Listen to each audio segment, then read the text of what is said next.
एक बात आपको भी समझ में नहीं आई होगी कि किसी पार्टी के राष्ट्रीय कार्यकारिणी की बैठक और राष्ट्रीय अधिवेशन में बार बार ये बात क्यों कही जा रही है कि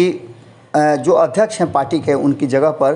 कार्यकारी के रूप में काम करेंगे और सारे फैसले कर सकते हैं तेजस्वी यादव।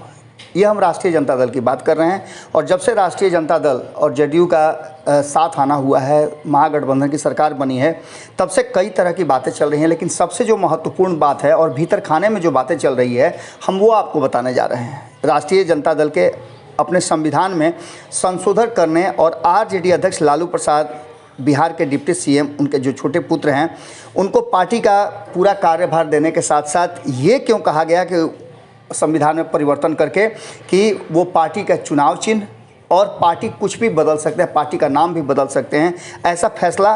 करने के लिए उन्हें अधिकृत क्यों किया गया? ये सवाल सबके जहन में होगा, क्योंकि सब कुछ ठीक ठाक चलने के बाद अगर इस तरह की बातें होती हों तो निश्चित रूप से कोई कारण तो ज़रूर होगा। जब भोला यादव ने ये संविधान सामने रखा और इसका प्रस्ताव पारित कराया तो सभी लोग तालियों की गड़गड़ाहट से इसका समर्थन तो कर दिए, लेकिन लोगों को समझ में नहीं आ रहा था कि आखिर इसके पीछे की वजह क्या है। आखिर लालू प्रसाद ने ये क्यों कहा कि पार्टी का नाम और सिंबल बदलने का अधिकार तेजस्वी यादव को होगा? इसके पीछे की हम आपको कहानी बता रहे हैं और भीतर खाने में जो चर्चा चल रही है उसमें साफ तरीके से 2015 का वो माहौल है। आपको याद होगा कि 2015 में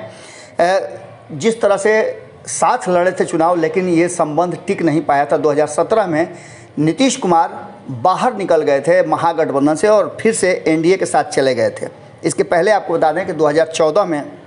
एक प्रयास किया गया था और लालू और नीतीश की पार्टी के विलय की बात जहां सामने आई है, उससे पहले आपको बता दें कि जब Sapa, RJD, JDU, JDS, Enola और सजपा को मिलाकर जनता परिवार बनाने का ऐलान किया गया था, तब भी ये बात चली थी। लेकिन तब मुलायम सिंह यादव इस नई पार्टी के अध्यक्ष भी चुने जाने थे, लेकिन इन सारी बातों को लेकर के मामला टाँय फिस हो गया था। 2015 में नीतीश और लालू ने मिलकर बिहार में विधानसभा का चुनाव लड़ा और जीतने के बाद नीतीश ने सरकार बनाई थी। फिर नीतीश कुमार 2017 में एनडीए में चले गए, लेकिन अब लालू प्रसाद चाहते हैं कि फैसला तो तेजस्वी और नीतीश ने मिल करके एक साथ आने का कर लिया, लेकिन इन सब के बाद अब आगे की रणनीति जो है वो लालू प्रसाद अपने हिसाब से करेंगे और यही कारण है कि जदयू को आरजेडी में विलय कराने के लिए दबाव बढ़ रहा है। ऐसी स्थिति में आपको बता दें कि दो पार्टियों का पहले ही विलय हो चुका है। जैसा कि आप सभी जानते हैं कि पहले महागठबंधन में शरद यादव की पार्टी शामिल हो चुकी है और इसके साथ साथ पूरा जो सेटअप है उसमें कहा जा रहा है कि 2023 में लालू यादव और नीतीश कुमार आरजेडी और जेडीयू के विलय के साथ ही नई पार्टी का ऐलान कर सकते हैं। आरजेडी के प्रदेश अध्यक्ष जगदानंद सिंह ने ये कहा भी था कि 2023 में तेजस्वी को मुख्यमंत्री बनाकर दिल्ली की राजनीति करेंगे नीतीश कुमार। इस फार्मूले को लेकर के अब तक कोई बात स्पष्ट तरीके से नहीं आई है, लेकिन इसको लेकर के हंगामा ज़बरदस्त हुआ है। आपको बता दें कि देवेंद्र यादव की पार्टी भी राष्ट्रीय जनता दल में शामिल हो गई है और उसने अपना विलय कर लिया है। इससे पहले आपको बता दें कि आरएलएसपी का विलय भी जेडीयू में हो चुका है और इसका मतलब है कि 5-6 पार्टियों का ये समूह एक नई पार्टी के रूप में सामने आएगा और नए नाम, नए सिंबल के साथ ऐसा हो सकता है कि नीतीश कुमार के हाथ में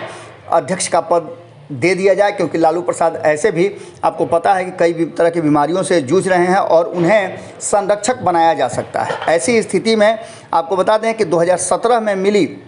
नीतीश कुमार से जो झटका था उसे अब तक नहीं भुला पाए हैं और 2024 के चुनाव से पहले 2023 में ये सब कुछ कर लेना है। वर्तमान परिस्थिति में जिस तरह की बातें सामने आ रही है उसको लेकर के साफ ये कहा जा रहा है कि दोनों का जो एक साथ आना हुआ उसके पीछे का कारण था कि नीतीश कुमार को ये समझ में आ गया था कि जैसे ही आरसीपी सिंह पार्टी से बाहर हुए हैं तो वो जेडीयू में बड़ी टूट कर सकते हैं। उससे पहले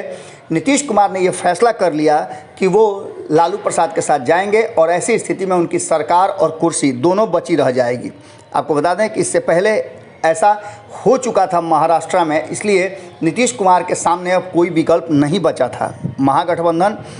अब जिस तरह से जिस स्वरूप में है उस स्वरूप को बदलने की कोशिश की जा रही है और यही कारण है कि बार बार राष्ट्रीय परिषद की बैठक में इस प्रस्ताव को पारित कराने के लिए ज़्यादा चिंतित नज़र आ रहे थे और प्रस्ताव पारित भी करा लिया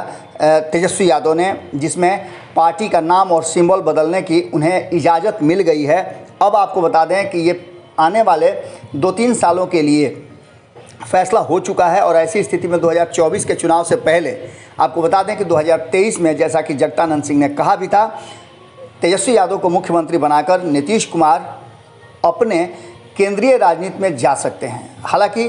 काम बहुत कठिन है, लेकिन लालू प्रसाद के आने के बाद, सिंगापुर से जैसे ही आएंगे, उनके आने की सूचना भी मिल रही है, उनके आने के बाद ये सारी प्रक्रिया पूरी कर ली जाएगी और इस पर अमल भी कर लिया जाएगा। जैसा सूत्रों से जानकारी मिल रही है कि इसके लिए नीतीश कुमार और तेजस्वी यादव दोनों तैयार हैं, लेकिन नीतीश कुमार की कुछ शर्तें हैं जिसको लेकर के अभी तक फाइनल डिसीजन नहीं हो पाया है। लेकिन कहा यह जा रहा है कि लालू प्रसाद के आने के बाद इस पर भी फैसला हो जाएगा और दोनों पार्टियों के विलय के साथ एक बड़े राजनीति और रणनीति के तहत केंद्र की लड़ाई और नरेंद्र मोदी को सत्ता से बेदखल करने का जंग लड़ा जाएगा। जुड़े रहिएगा भारत लाइव के साथ। बहुत बहुत धन्यवाद। अगर ये वीडियो पसंद आई और वह बिहार के राजनीति और बिहारियत से सरोकार रखेनी तो सब्सक्राइब बटन दबा के चैनल के सब्सक्राइब कर ली। ओजे एगो घंटी बा, ओकरा बटन दबा देला से कुल सटीक और मारक खबर रुआ मुफ्त में मिल जाई। अगर रुआ पत्रकारिता के हमनी के नया प्रयोग में सहयोग कर चाहतानी तो ज्वाइन बटन दबा दी। पेटीएम नंबर नोट कर ली 9386816700। धन्यवाद।